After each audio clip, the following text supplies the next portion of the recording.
আসসালামু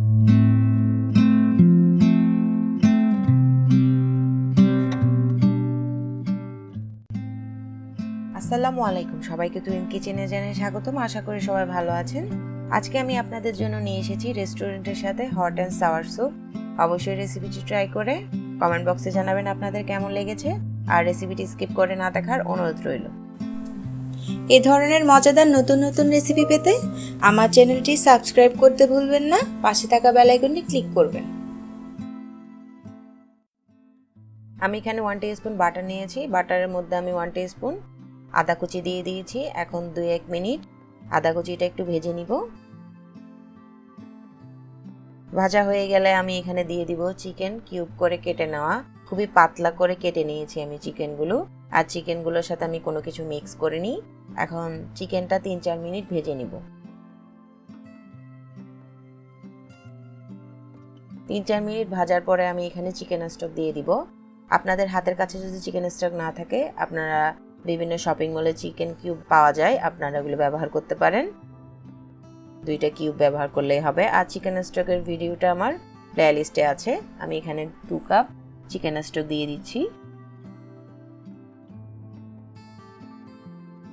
এখন এতে দিয়ে দিব 1 টিস্পুন লাইট সয়া সস।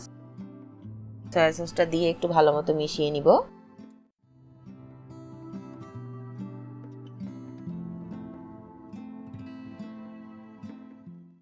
এখন এতে দিয়ে দেব ভিনেগার 2 টেবিল স্পুন। আমি এখানে হোয়াইট ভিনেগার ইউজ করেছি।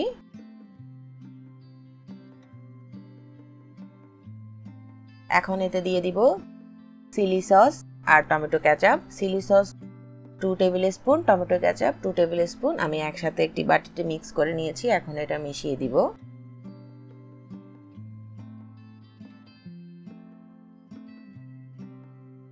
এখন খুব ভালো মতো মিশ্রণটি মিশিয়ে নিব। অবশ্যই স্টেপগুলো পুরোপুরি ফলো করবেন দর্শক, তাহলে পুরোপুরি রেস্টুরেন্টের স্বাদ পাবেন।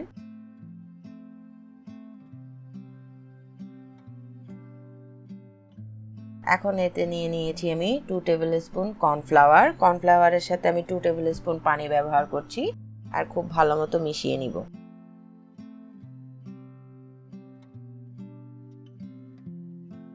মেশানো হয়ে গেলে আমি কর্নফ্লাওয়ারটি স্যুপের সাথে মিক্স করে নিব। মিক্স করার পরে আমি এখানে নিয়ে নিয়েছি একটা ডিম। ডিমটা খুব ভালো মতো ফেটিয়ে নিব। অবশ্যই খুব ভালো মতো ফেটিয়ে নেবেন। আর ডিমটা দিতে দিতে খেয়াল রাখবেন, চামচ দিয়ে নাড়তে থাকবেন আর ডিমটা দিবেন, তাহলে খুব সুন্দর একটা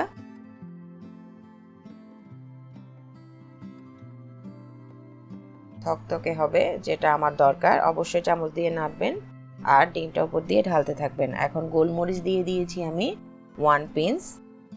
এখন দিয়ে দিচ্ছি 4-5টা কাঁচামরিচ কুচি করে কেটে নেওয়া, যেহেতু এটা হট অ্যান্ড সাওয়ার স্যুপ। এখন দিয়ে দিচ্ছি 1 টিস্পুন চিনি। আর দিয়ে দিব টেস্টিং সল্ট 1 পিঞ্চ। অনেকে টেস্টিং সল্ট খান, অনেকে খান না। যারা খান না তারা অ্যাভয়েড করতে পারেন।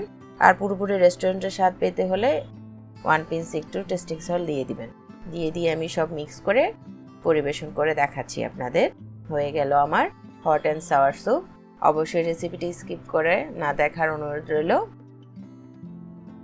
ধন্যবাদ এতক্ষণ আমার ভিডিওটি দেখার জন্য। আমার ভিডিওগুলো যদি ভালো লাগে অবশ্যই লাইক কমেন্ট করতে ভুলবেন না দর্শক।